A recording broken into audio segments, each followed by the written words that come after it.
মিরপুরের ভাইরা ইনশাআল্লাহ বললে লাভ না লস। বিসমিল্লাহির রহমানির রহিম। নাহনু নাযালনা যিকরা ওয়া ইন্না লাহু লাহাফিজুন। আমি অর্থটা করব প্রথম, এরপরে কিছু ব্যাখ্যা দিয়ে দেব। আমার দিকে নজর করে থাকতে হবে, আমার প্রতিটি কথা বোঝার চেষ্টা করতে। এটা হাদিস শরীফের অর্থ শোনাচ্ছি। হাদিস শরীফের মধ্যে আসছে উলামায়ে কেরামের চেহারার দিকে কেউ যদি নেক নজরে তাকায় থাকে, সগীরা গুনাহ মাফ হতে থাকবে।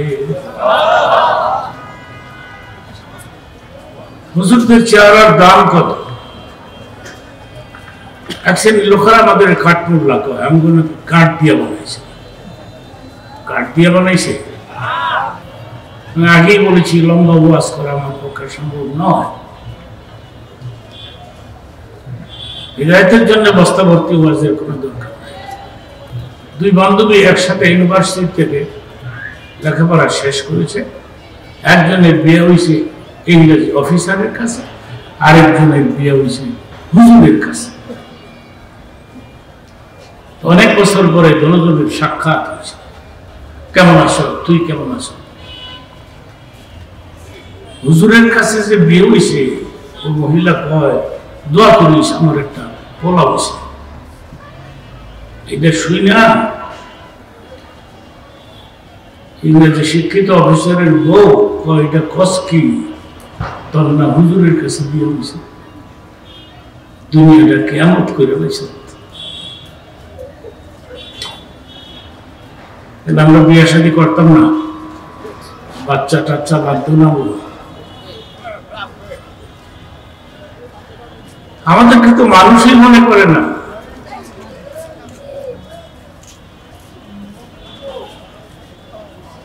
ভদ্র মহিলা, এটা তো আমাদেরকে মানুষ মনে করে না। এগুলি জিনও না, ইনসানও না, এগুলো আলাদা জাত। না কেমনি কথাটা বললো, তোর না হুজুরের কাছে বিয়ে হয়েছে। দুনিয়াটা কিয়ামত করে নেই। পুরুষেরও আমাদের খাট পড়লা কয়, মহিলারাও আমাদেরকে লাইক করে। আমার কথাবার্তা বোঝাইতে পারতেছি? আমার দিকে নজর করে আছেন? অনেক বছর পরে দেখা হলো। মিরপুরে আমার প্রোগ্রাম হয়, অনেক হাজার হাজার মুসলমান। মিরপুরের লোকেরা আমাকে ভালোবাসে। আপনার কি আমার দিকে নজর করে আছেন? সবাই দেখতে পারতেছেন? পছন্দ হয়েছে? পছন্দ আর কি সাদা। আজ থেকে অনেক বছর আগে আমি ওয়াজ করতে গেছিলাম বরিশাল স্টিমারে। আমি তো যুক্তিবাদী মানুষ, আমার কথাবার্তা তো এই ধরনেরই হবে, ঠিক কিনা? যুক্তিবাদীর অভাব নাই বাংলাদেশে। 40 জনের মতন নামছে। এক যুক্তিবাদীর যে গেলাম, তুমি যুক্তিবাদী লেখক, এটা লেখলে দাওয়াত বেশি পাওয়া যায়।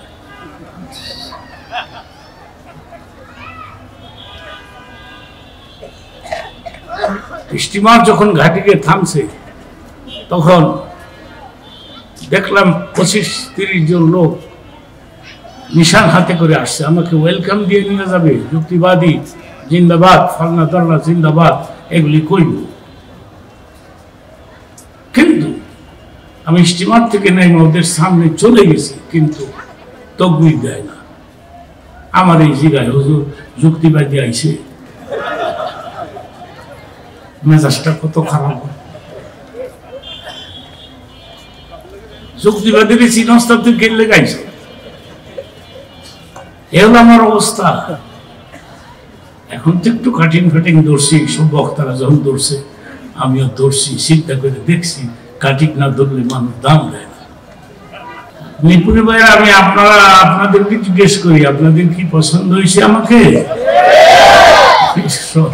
সবাই বলেন আলহামদুলিল্লাহ।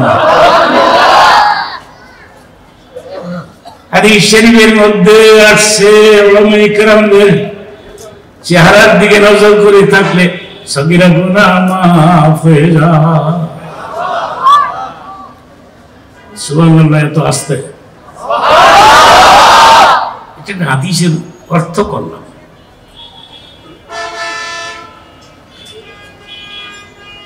মান আকরামা আলিমান কান্নামা আকরামানি, অর্থ করতেছি। দ্বীনের নবী বলেছেন দুনিয়াতে যারা ওলামাদেরকে রেসপেক্ট করবে, সম্মান করবে, তারা যেন আমি নবীকে সম্মান করে দিল, আমাকেই সম্মান করলো, আমাকে ভালোবাসলো। চিৎকার মেরে বলেন সুবহানাল্লাহ। মিরপুর ভাইয়ের একটা ছেলেকে মাওলানা বানাবে, মাদ্রাসা দেখে আসলাম। আমি আধা ঘন্টার মতো সেখানে অবস্থান নিয়েছিলাম, মাদ্রাসার ছাত্রদের অবস্থা দেখলাম, খুশি হয়েছি। একটা ছেলেকে মাওলানা বানান, হাফেজ বানান। এক শ্রেণীর লোকেরা বলতেছে মৌলবী বানাবো, মৌলবীরা তো ভাত পায় না। মৌলবীরা বলে ভাত পায় না, না খায় না। জোরে কর। গুলশানের একটা ছোট্ট কথা আপনাদেরকে শোনাবো। গুলশানে বা গেছিলাম আমি খাতমে তারাবি পড়তে। হাবিসরা যে হাদিয়া পায় তো অনেক টাকা। মনে মনে ভাবলাম দেখি তো এত টাকা দিয়ে হাফেজ রাখছে, এদের কণ্ঠ কেমন শুনিয়া দেখি তো। প্রথম যে 8 টাকা পড়াইছে তার কণ্ঠ এত ভালো, আমারই পাগল করে দিয়েছে। চিল্লায় এখন সুবহানাল্লাহ। আমি বললাম বাবা, আল্লাহ পাক তোমাকে চমৎকার একটা কণ্ঠ দান করেছে, কোরআন তেলাওয়াত করে তুমি আমাকে পাগল বানাই দিলা। যুক্তিবাদী হুজুর, আপনি তো আমাকে চেনেন না, কিন্তু আমি তো আপনাকে চিনি। কেমন ছিল? আমাদের গ্রামের মাদ্রাসায় আপনি ওয়াজ করতে গিয়েছিলেন 20 বছর আগে। ওই দিন আপনি নিজের হাতে আমার মাথায় পাগড়ি বেঁধে দিয়েছিলেন। সুবহানাল্লাহ, বাইত গিয়ে হয়ে যায়। এদিকে আমার কথা বলি, আমি বলছি যে আমি বেশিক্ষণ বলতে পারবো না।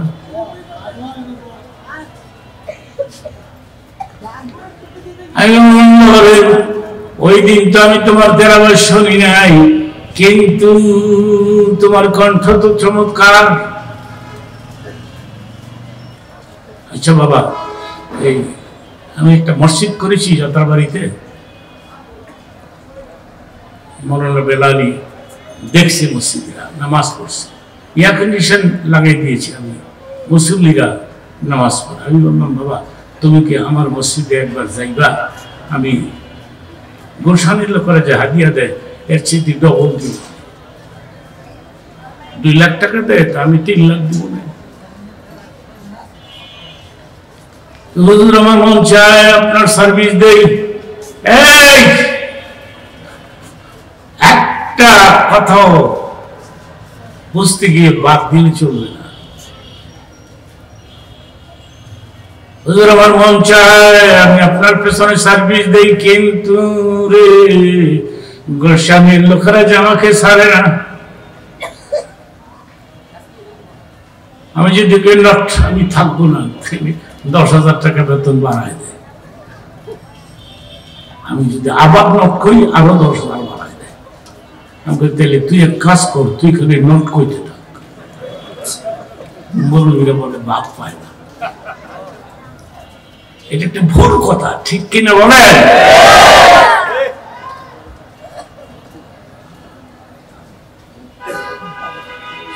ময়মনসিংহ ভাটি এলাকায় একবার গেছিলাম ওয়াজ করতে, আজকের থেকে 18-20 বছর আগের কথা। ময়মনসিংহের মানুষ হাজার হাজার মানুষ, কিন্তু মাথার মধ্যে কোনো টুপি নাই। গামছা পেশায় ওয়াজ শুনতে আইছে, প্রত্যেকের মাথার মধ্যে একটা করে গামছা। অন্ধকার অন্ধকার লাগে। তোমরা শুনতেছ? আচ্ছা ঠিক আছে, দাঁড়ায় ওয়াজ শোনা জায়েজ আছে, বসার যদি কোনো প্লেস না থাকে। কিন্তু একটা অনুরোধ করব, মুনাজাত না দেওয়া যাবে না, ঠিক কি? আচ্ছা, একটা হাদিসের কথা বলে ফেলি। যারা যারা ওয়াজ শুনতে আসছো, রহমতের ফেরেশতারা তোমার বাবার কবরে, দাদার কবরে, মার কবরে, দাদির কবরে যে বলছে, জানো তোমাদের খবর আছে, তোমার ছেলে যে ওয়াজ শুনতে গেছে, তোমার ভাতিজা ওয়াজ শুনতে গেছে, তোমার নাতি ওয়াজ শুনতে গেছে। তখন বাপ কয়, আমার পোলা ওয়াজ শুনতে আইছে, কে হ্যাঁ, এরা দোয়া করবো নি আমার নাকি? ফেরেশতারা ওরা অবশ্যই দোয়া করবে। এই যে দেখো, এটা একটা হাদিসের কথা। কিন্তু আমার বয়ানের বয়স হইল 60 বছর। কোন হুজুর আমারে বলতেছে, হুজুর আরো ভালোবাসা আমার, কে যুক্তিবাদী, তার কথা তো গ্রহণযোগ্য। এটা হচ্ছে হাদিসের কথা বললো। তো তুমি দোয়া না করে কেমনে যাইবা? তোমার বাবা যে বৈশা রয়েছে কবরে, মা বৈশা রয়েছে, চিৎকার করে বলো সুবহানাল্লাহ।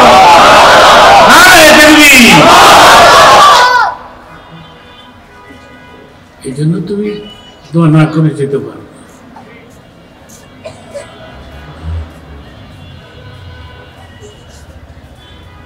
এটা একটা হাদিসের কথা মাঝখান দিয়ে বলে দিলাম। ময়মনসিংহের কথাটা বলবো। কার?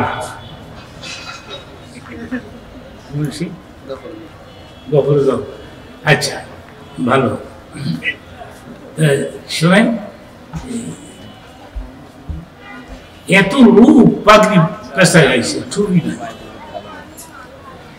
কিন্তু রে, আমি আমার মসজিদে মাঝে মধ্যে দেখি মুসল্লিরা টুপি ছাড়াই নামাজ পড়তেছে। আমার মসজিদ, এদের তো নিষেধ করতে পারি। কোন হুজুর নাকি ফতোয়া দিছে টুপি লাগে না, টুপি ব্যবহার করে শূন্য। জোরে কও কি? চিল্লায় কও। টুপি ছাড়া নামাজ পড়লে নামাজ মাকরুহ হবে।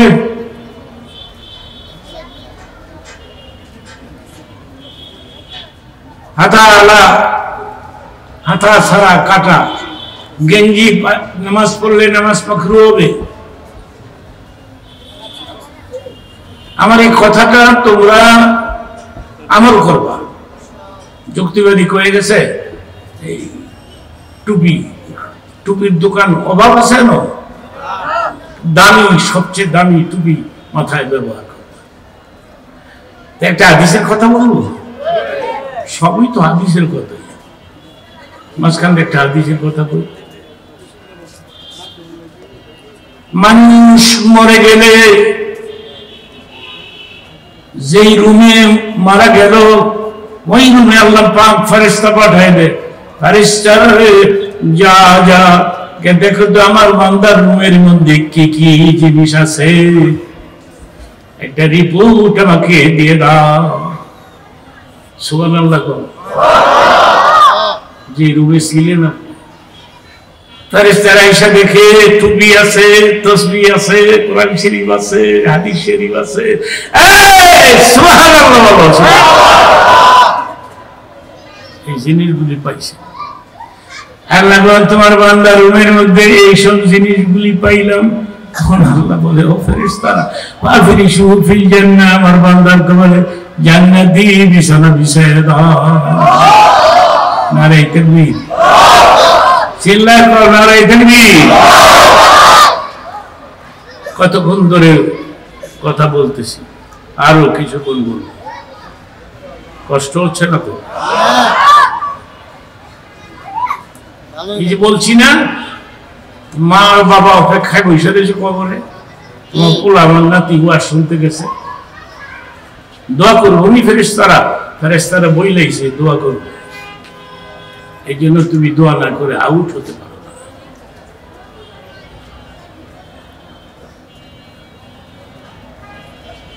শোনেন, মূল কথাটা বলি।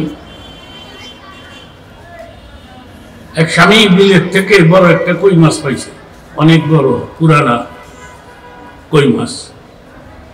স্ত্রী ডাক দিয়ে বলেন, ও স্বামী শোনো, জীবন ভর না মাছ বাজারে বিক্রি করে ফেলেছ, আজকের মাছটা আমার পছন্দ হয়েছে, তুমি কি চাও? শুনছি কালকে বলে যুক্তিবাদী ওয়াজ করতে হবে বাংলাদেশ, তো মাছটা ভাজি করে দিতাম, হুজুরে খাইতো আর দোয়া করতো। সুবহানাল্লাহ।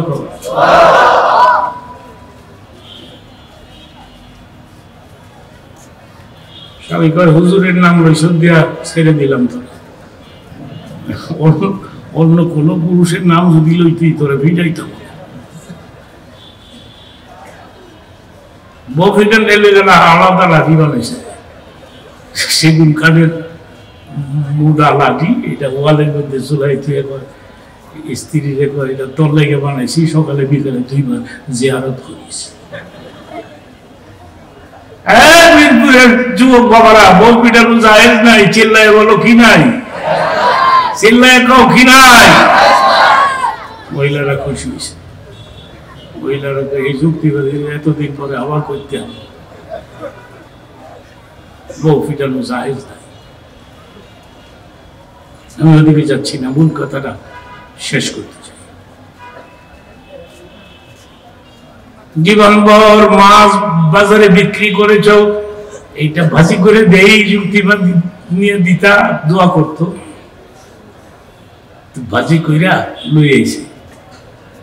সামনে যখন আবার খুলছে, আমি মাছ দেখে আমি কই, বাবারে বাবা, এটা কি মাছের মাথা কই, লেজ কই, খুঁই যাবা, এটা এত বড়।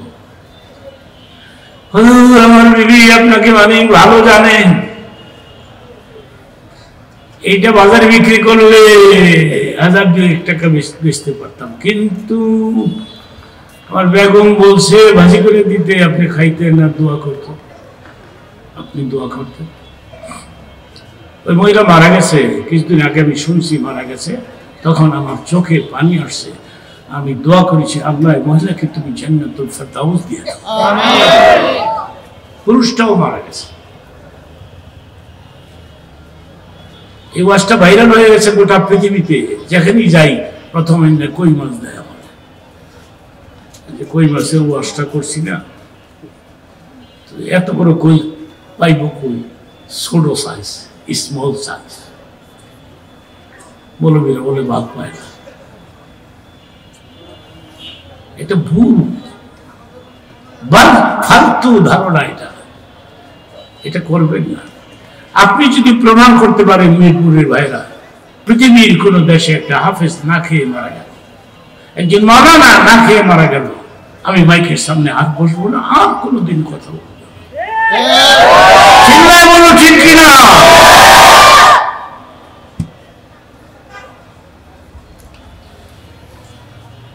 একটু জিকির করি, বাকি কথাটা শোনাবো। সুবহানাল্লাহ, আলহামদুলিল্লাহ, লা ইলাহা ইল্লাল্লাহ, সুবহানাল্লাহ, আলহামদুলিল্লাহ, লা ইলাহা ইল্লাল্লাহ। এতগুলি মানুষ, জিকিরের আওয়াজ হয় না, তুমি বখিল হয়ে গেল না। একসাথে সুবহানাল্লাহ, আলহামদুলিল্লাহ, লা ইলাহা সুবহানাল্লাহ, আলহামদুলিল্লাহ, লা ইলাহা ইল্লাল্লাহ, লা ইলাহা ইল্লাল্লাহ। এই আমার দিকে তাকান, ইল্লাল্লাহ, ইল্লাল্লাহটা, ইল্লাল্লাহর ধাক্কাটা বাম দিকে মারবা, একটু জোরে মারবা, লা ইলাহা ইল্লাল্লাহ, আরো জোরে, লা ইলাহা ইল্লাল্লাহ। মিরপুরে ভাইরা হঠাৎ করে আমেরিকার একটা ছোট্ট ঘটনা 2 মিনিটে বলে ফেলবো। 30 বছর ধরে আমি আমেরিকাতে আসা যাওয়া করতেছি, এভরি ইয়ার। এইবারও আমি আমেরিকা হয়ে আসলাম, চিল্লায় বলেন আলহামদুলিল্লাহ। বুড়া বয়স, সময় নিব। মাঝখান দিয়ে 14 বছর আগে, 13-14 বছর আগে একটা ইমার্জেন্সি প্রোগ্রামে মিশিগান, বিগ সিটি, বিরাট বড় শহর। ওখানে একটা প্রোগ্রামে আমি হঠাৎ করে গেলাম, গিয়ে শুনলাম এই পৃথিবীতে হার্টের 8 জন বড় বড়, 7 জন না 8 জন বড় বড় হার্টের ডাক্তার আছে, একজন মিশিগানে থাকে। সে এই আমি যাওয়ার মাসেক আগে মুসলমান হয়ে গেছে।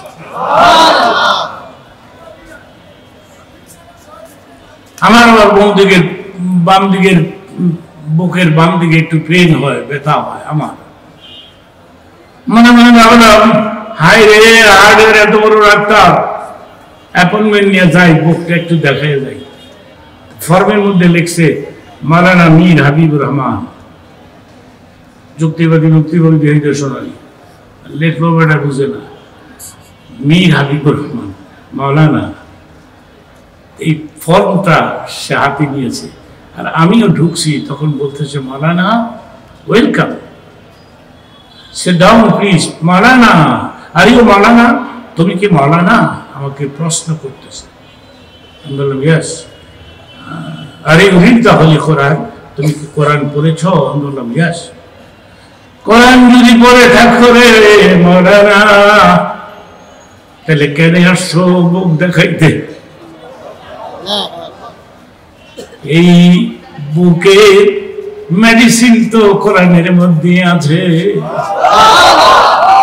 চিল্লে সুবহানাল্লাহ। তাহলে ওয়াজ চলছে, জি সুন্দর।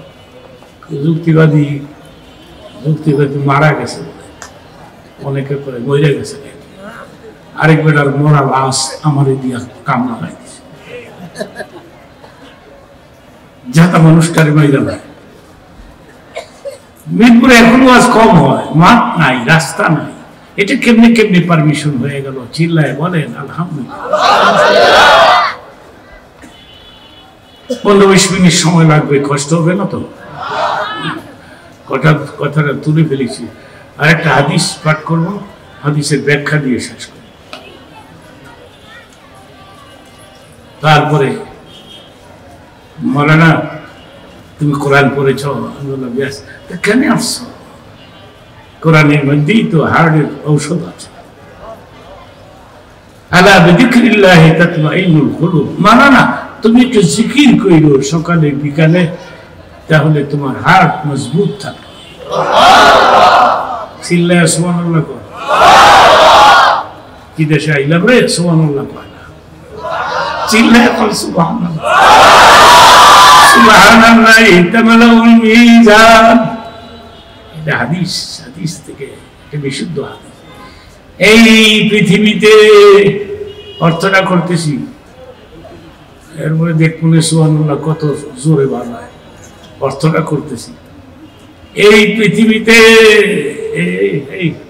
এই বাবা মোবাইল বন্ধ করো তো, রেকর্ড হচ্ছে তো। ওই যে ওর কাছ থেকে কপি নিয়ে নিবে, ওর কাছ থেকে কপি নিয়ে নিবে।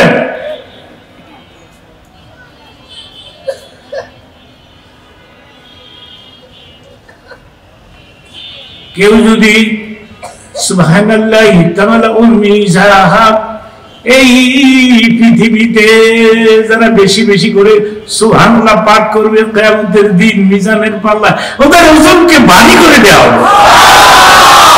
আরে তাকবীর। হাদিসের বাকি অংশটা বলবো। তামালাউ মা বাইনাস সামাই ওয়াল আরদ। এই সুবহানাল্লাহ আরো ভরসি আসলেও লাগবে, এই কথাটার দামও বেশি। এই পৃথিবীতে কেউ যদি শুধুমাত্র একবার সুবহানাল্লাহ বলে, সঙ্গে সঙ্গে গোটা পৃথিবীর ফাঁকা জায়গাটা ওই ব্যক্তির নামে নেক দিয়ে পরিপূর্ণ করে দেওয়া।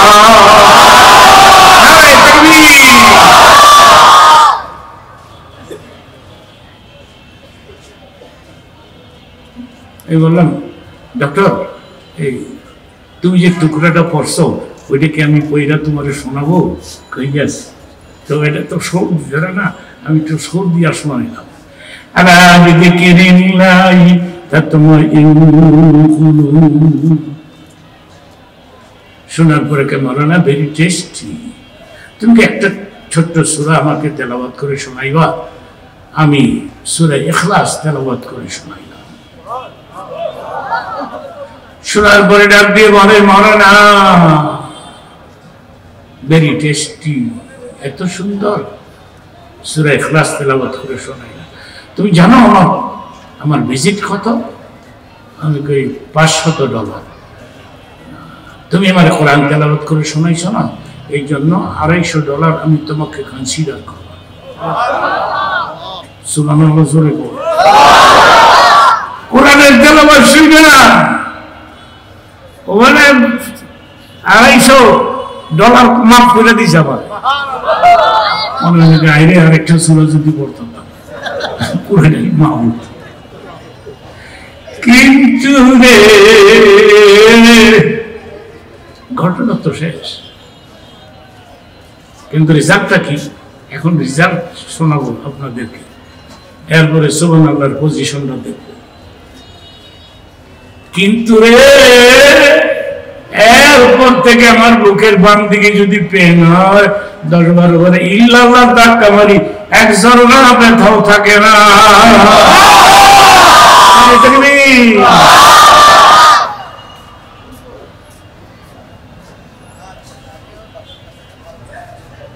মাঝখান দিয়ে একটা ছোট্ট ঘটনা আপনাদেরকে আমেরিকা শোনাই দিলাম। তোমাদেরকে অনুরোধ করবো, একটা ছেলেকে হাফেজ বানাও।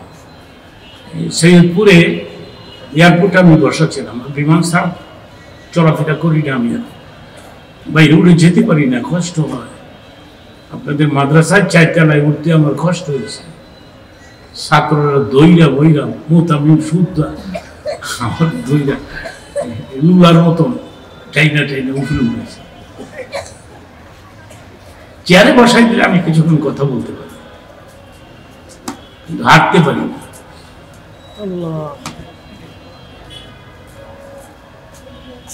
তোমাদেরকে আমি অনুরোধ করবো, এয়ারপোর্টে এক থানার ওসি পরে পরিচয় দিছে আমাকে, আপনি যুক্তিবাদী না? আমাকে হ্যাঁ, আজকের থেকে 20-22 বছর আগে আপনার ওয়াজ শুই না আমার পোলার আমি হাফিজ বানাইছি। মানে আপনি তো হাফিজের ভাব, আপনার কত ডিমান্ড, আপনি জানেন আপনার ডিমান্ড কত? আচ্ছা আপনারা বলেন তো মিরপুরের ভাইরা, আপনারা তো শিক্ষিত লোকেরা বসে আছেন আমার সামনে, মনে করেন কয়েক হাজার মহিলার একটা গ্যাদারিং চলছে, হঠাৎ করে সেখানে একজন হাফিজের মাও হাজির হয়েছে। সুবহানাল্লাহ।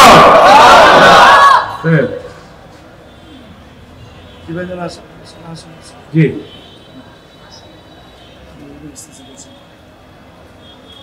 কেউ আসবে? আচ্ছা, কি কথাটা বলতেছিল? মহিলাদের মাঝখানে একজন হাফিজের মা গেছে। ভাই কথাটা সবাই শুই না ভালোইছে।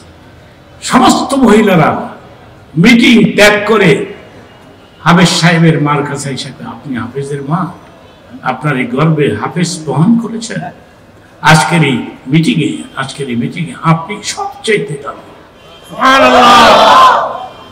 আপনাকে আমরা রেসপেক্ট করি, সম্মান করি। মান কারা আল কোরআন, আমি হাদিসটার ব্যাখ্যা দিয়ে শেষ করব। মান কারা আল কোরআন ওয়া আমিলা বিমা ফিহি উলবিসা ওয়ালিদাহু তাজা ইয়াউমাল কিয়ামা। একটা হাদিসের ব্যাখ্যা দিচ্ছি, কিন্তু হাফিজের মা, হাফিজের বাপ, হাফিজের মা, হাফিজের বাপ, এদের মাথায় কিয়ামতের দিন আল্লাহ পাক নিজের হাতে তাজ পরাই দিবে। চিৎকার করে বলেন সুবহানাল্লাহ। আহসানু মিন জুই শামসি ফি বুয়ুতিদ দুনিয়া। এই অর্থটা কঠিন হবে। হাফিজের মা, হাফিজের বাবার মাথায় যে তাজ পরাই দিবে আল্লাহ পাক, ওই তাজটা দুনিয়ার সূর্যের চাইতেও কয়েক হাজার গুণ বেশি আলো হবে।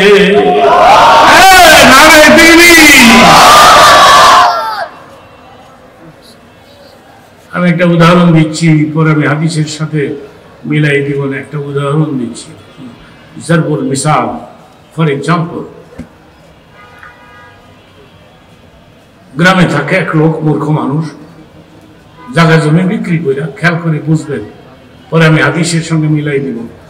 এই জায়গা জমি বিক্রি করে পোলারে লেখাপড়া করাইছে, পোলা একটা চাকরি পাইছে, এসপি হয়েছে, সুপারিনটেন্ডেন্ট অফ পুলিশ। চিঠি লিখছে, বাবা জায়গা জমি বিক্রি করে তোমাকে লেখাপড়া করাইলাম, তুমি এসপি হইছা, তুমি হইছো, আমি খুশি হয়েছি, আমার মন চায় আমি শহর দেখবো, ঢাকা দেখবো। বাবা তুমি একটা কাজ করো, 10টা টাকা এই আমার কাছ থেকে লইয়া লঞ্চে উঠা নারায়ণগঞ্জে আইসা নাইব, নামলে দেখবা এই গাড়ি আইছে, গাড়ি কালো কালো গাড়ি, এটা উপরে দিয়ে দৌড়ে নিচে দিয়ে ভাঙি পড়ে, এরকম হইলে তো মনে করবা গাড়িটা আইসে। গ্রামের লোক না, মূর্খ তো, পোলাটা তো দামি, পোলাটা তো এসপি।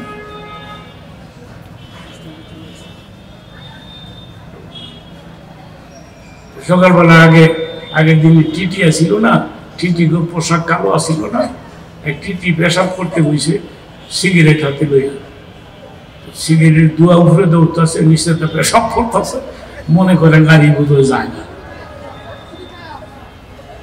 এত সহজ, এত সরল মানুষ। কেমন ড্রাইভার পাঠাই দিছে বাবারে নিয়ে, বাবা তুমি ঠিক মতো আইসো তো, রাস্তাঘাটে গন্ডগোল করানোই তো না, এই গাড়ি মনে কইরা টিটির কান্দ সরতাম বেশি। কিন্তু এটাই তো নিয়ম, যারা শহরে থাকে বেশি দিন ভাল লাগে না, আর গ্রামে থাকলে ভাল লাগে না।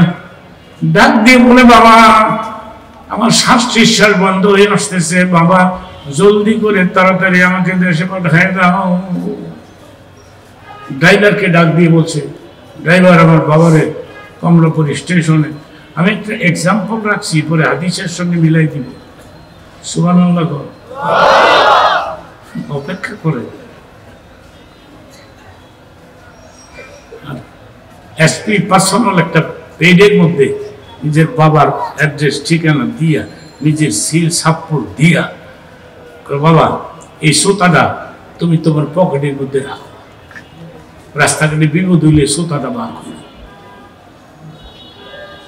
ড্রাইভার নিয়ে বসাই দিয়ে এসে একবারে এয়ার কন্ডিশন বিল্ডিং এ, রুমের মধ্যে, ট্রেনের মধ্যে, তো 2 পুলিশ উঠছে, উঠা দেখে এক বুড়া বই রয়েছে, বুড়া এটা কম্পার্টমেন্টের বুঝত না, এই বুড়া, এই নামো নামো।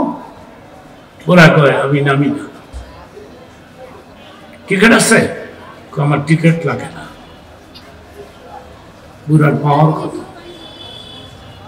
কথাটা মিস করতে গিয়ে, বুঝতে গিয়ে মিস করবেন না। পুলিশ বলতেছে টিকিট আছে, আমার টিকিট লাগে না। স্ক্রুর মধ্যে ঢিলা, ধর নামা।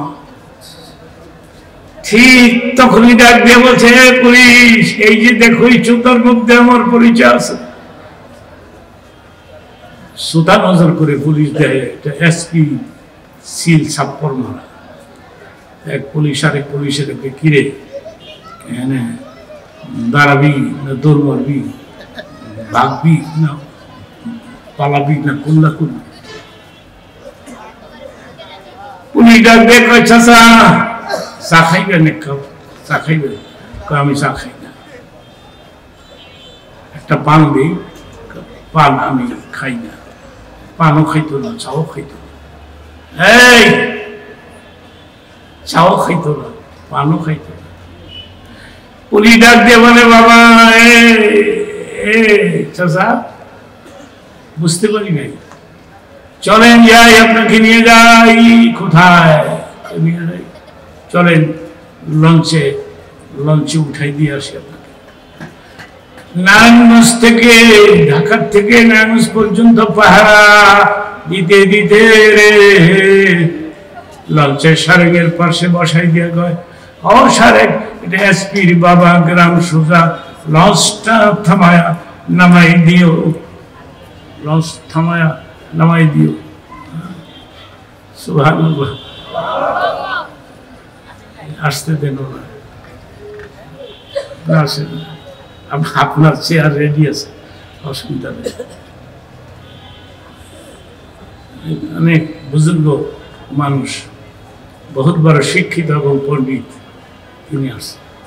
আমার সঙ্গে বসেন, এখানে বসেন। হ্যাঁ, আরামে। আপনি তো হাঁটতে পারেন, আমি তো হাঁটতে পারি না।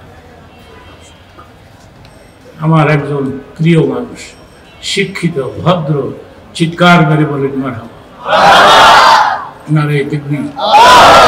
উলামায়ে কেরাম, উলামায়ে কেরাম, চিল্লায় বলেন উলামায়ে কেরাম। আমি একটা এক্সাম্পল দিছিলাম, ডাক দিয়ে বলেন, এই গ্রাম সুজা লঞ্চটাকে থামায় নামাই দিও, এসপির বাবা। একটা উদাহরণ দিয়েছিলাম কথাটা বোঝাবার জন্য। মরানা যুক্তিবাদী পুলিশেরা চিনছে এসপির চোদা দেখিয়া, কিন্তু আমি যে হাফিজের মা, হাফিজের বাপ, ফেরেশতারা কেমনে চিনবে রে?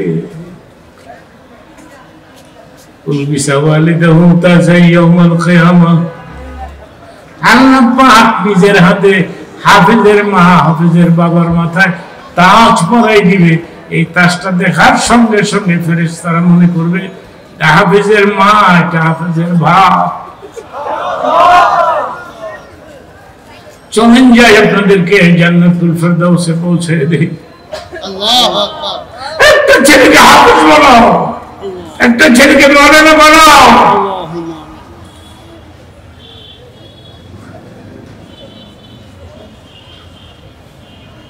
আমি নিজেও হাফেজ না, আমার এক ছেলে মাওলানা, দুই ছেলে, এক ছেলে আমেরিকাতে থাকে, তারপরে আরেক ছেলে মাওলানা, মৌলানা আবু বকর সিদ্দিক আমার ছেলে। সর্বশেষ যে কথাটা আমি এখন বলবো, মনোযোগ দিয়ে শুনতে হবে। আমি বলেছি, বাবা আমি মরে গেলে গা মরণ রাখবই তো, এই দুনিয়া তো থাকার জায়গা না। এই নামা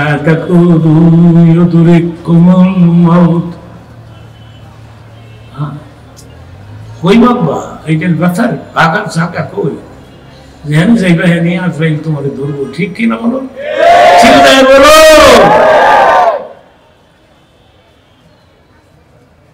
ইদা জা আজালুহুম লা ইস্তাখিরুনা সাআ।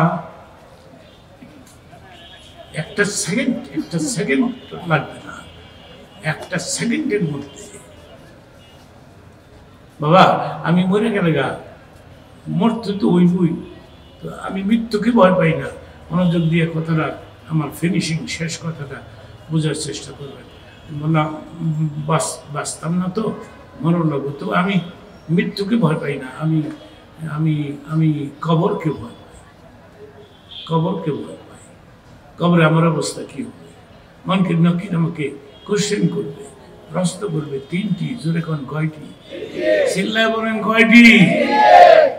ইংরেজিতে প্রশ্ন করবে, বাংলাতে করবে না আরবিতে? প্রথম প্রশ্ন করা হবে, মার রব্বুকা, তোমার রবকে?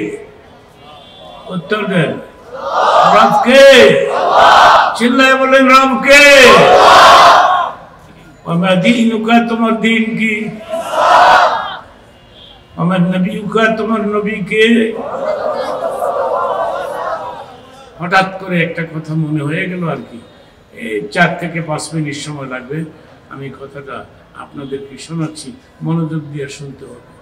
রাসূল আরবি মক্কাতে 3টে বিয়ে করেছেন, খাদিজাতুল কুবরা, হযরতে সাউদা আর হযরতে আয়েশা। এই 3টি বিয়ে করেছেন। খাদিজার বয়স 40। কত বয়স? নবীর বয়স কত? কথাটা বোঝার চেষ্টা করবে। খাদিজার বয়স কত? জীবন ভর মনে থাকবে। বিয়ের দিন খাদিজার বয়স কত? নবীর বয়স কত? আপনি পলাই করবো নি? পলাই গেছি গান গা, তোর বৌদি হয়েছি 40 বছর বয়স, 2 জায়গায় বিয়ে হয়েছে, পলাই করবো আমনে করেন না। কিন্তু রসুল কেনে করলেন আল্লাহর হুকুমে, চিৎকার মেরে বলেন সুবহানাল্লাহ। এই খাদিজা মৃত্যুর দিন, 2-3 মিনিট সময় লাগবে, এই খাদিজা মৃত্যুর দিন, ইন্তেকালের দিন, নবীরে ডাক দিয়ে বলে, নবী গো 25 বছরের জীবন কাটাইলাম, এই 25 বছরের জীবনে কোনোদিন ডিমান্ড করি নাই, বলি না এই ধরনের একটা বস্ত্র আইনা দিতে হবে, কাপড় আইনা দিতে হবে, কিন্তু আজকে আমি 2টা আবদার করবো আপনার কাছে। করেন, আপনি কি চান আমার কাছে বলেন?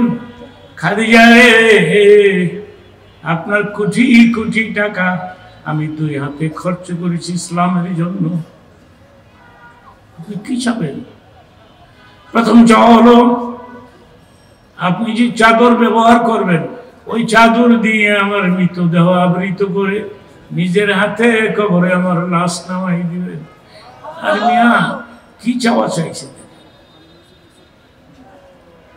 নেই বলেন আমি ইয়াস, আমি আপনার কথা রাখবো। আর কি চান? নবী আপনি বলেছেন মুনকির নকির কবরে প্রশ্ন করবে, আমার ভয় লাগে, আমি কি পারবো মুনকির নকিরের প্রশ্নের উত্তর দিতে? নবী আমি কি পারবো? নবী বলেন আল্লাহ প্রথম সালামটা আমাদের দিছে, সেকেন্ড সালামটা আপনাকে পাঠিয়েছে। কি করতে হইব? মুনকির নকির প্রশ্ন করবে, আমার কবরে আসবে, আপনি আমার মাথার পাশে দাঁড়ায় থাকবেন ততক্ষণ যতক্ষণ মুনকির নকির না আসবে। খাদিজা ইন্তেকাল করলেন, নিজের ব্যবহারের চাদর দিয়া কাফন পরাইলেন, জান্নাতুল মুআল্লাতে কবর করলেন, দাফন করলেন। হযরত ফাতেমার বয়স তখন মাত্র 7 বছর। বাবা চাদরের আঁচল ধরে যাইতে যাইতে কবরস্থান পর্যন্ত পৌঁছে গেছে, কবর করা শেষ হয়ে গেল। তখন ফাতেমার একটা প্রশ্ন ছিল, বাবা কবর তো হয়ে গেছে, এখন কেন তুমি আমার মার কবরের পাশে দাঁড়ায় থাকবো? কেন মামা, চলো চলো ঘরে ফিরে যায়। আমি জানতে চাই আমার মা এখন, এই কথাটার কত দাম হবে? আমি জানতে চাই তোমার কাছে, তুমি বলো তো আমার মা এখন কোথায়? আমার মা এখন কোথায়? বলো তো আমার মা এখন কোথায়? নাই বললেন ফাতেমা রে, তোমার মা হযরত আসিয়া হযরত রহিমার মাঝখানে বসে আছে। চিৎকার করে বলেন আল্লাহু আকবার, নারে তাকবীর। তুমি এখানে দাঁড়িয়ে আছো কেন? তোর মার সাথে একটা ওয়াদা ছিল, মুনকির নকির আসবে, প্রশ্ন করবে, তোর মাকে আমি অপেক্ষায় করতেছি। ঠিক তখনই আল্লাহ ডাকবেন, জিবরাইল রে, নবীরে বলে দাও ফাতেমারে নাইয়া ঘরে যাইতে বলে দাও। ভয় নাই, ভয় নাই, মুনকির নকির আসবে না, আমি নিষেধ করে দিয়েছি। আমি বলেছি মুনকির নকির নবীর আদরের বিবিকে প্রশ্ন করবো না। নবীরে যাই বলে দাও মুনকির নকির প্রশ্নের উত্তর আমি দিয়ে দিয়েছি। চিল্লায় বলেন আল্লাহু আকবার, আরো জোরে বলেন আল্লাহু আকবার। খাদিজার মতো মহিলা হয়ে যদি কবরকে ভয় করে, তাহলে আমার কি অবস্থা হবে, আপনাদের কি অবস্থা হবে? সেই জন্য আজকের বক্তৃতায় যে অনুরোধটা করে গেলাম, আপনারা যুবক বাবারা, মিরপুরের বাবারা, আপনারা তোমরা একটা ছেলেকে হাফেজ বানাও, মাওলানার বাপ হও, হাফেজের বাপ হও। হ্যাঁ, আর মাদ্রাসা তো আপনাদের চোখের সামনে দাঁড়িয়ে আছে, কত ছাত্র মাদ্রাসার ছাত্র দেখলাম, এদের ব্যবহার, এদের যে আমাকে ওয়েলকাম জানাইছে, যে ভালোবাসা দিয়ে আমাকে যে গ্রহণ করেছে, এটা চিরদিন চিরস্মরণ হয়ে থাকবে আমার জীবনে। মোতামিনকে ধন্যবাদ দিলাম যে আপনি আমাকে কেমনে এতদিন পর দাওয়াত করে নিয়ে আসলেন, আর আমি আসতে পারলাম, মাদ্রাসা দেখতে পারলাম। আপনাদেরকে দেখতে পারলাম। আপনারা খুশি? খুশি না বেজার? অল্প না বেশি? নারায়ে তাকবীর।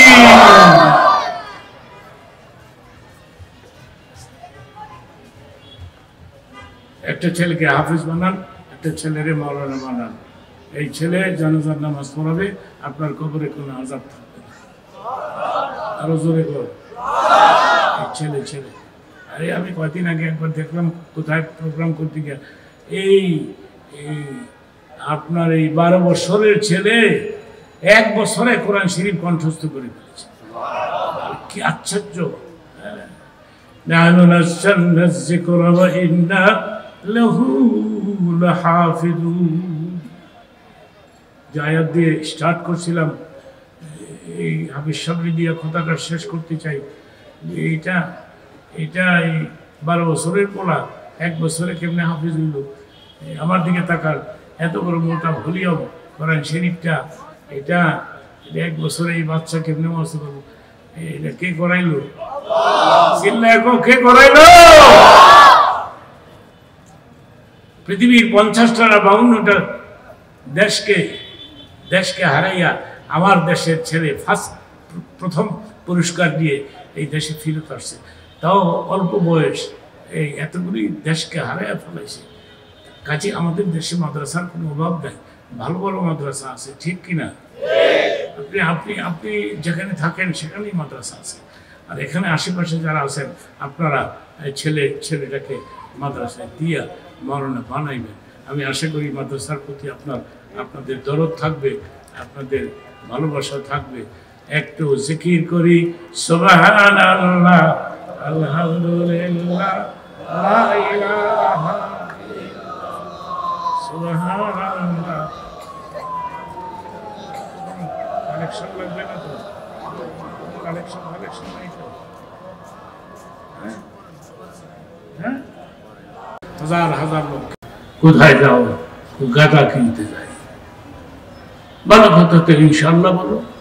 পকেটে টাকা আছে আর বাজারে গাদা আছে, আমি ইনশাল্লাহ কেন বলবো? বললো না বলে তো রেজাল্ট কি হলো? বাজারে ঢোকার সঙ্গে সঙ্গে পকেট মায়ের টাকাটা নিয়ে গেছে, গাদা আর কিনতে পারবে না। শূন্য হাতে বাড়ির দিকে যাত্রা ধরেছে, পথিমধ্যে ওই বন্ধুর সঙ্গে আবার দেখা হয়েছে। বন্ধু দেখে বলে, কি হে গাদা কো? ইনশাআল্লাহ টাকা চুরি হয়ে গেছে। ইনশাআল্লাহ খালি হাতে বাড়ির দিকে যাচ্ছে। এখন শুধু ঘন ঘন ইনশাআল্লাহ। ইনশাআল্লাহ বললে লাভ না লস?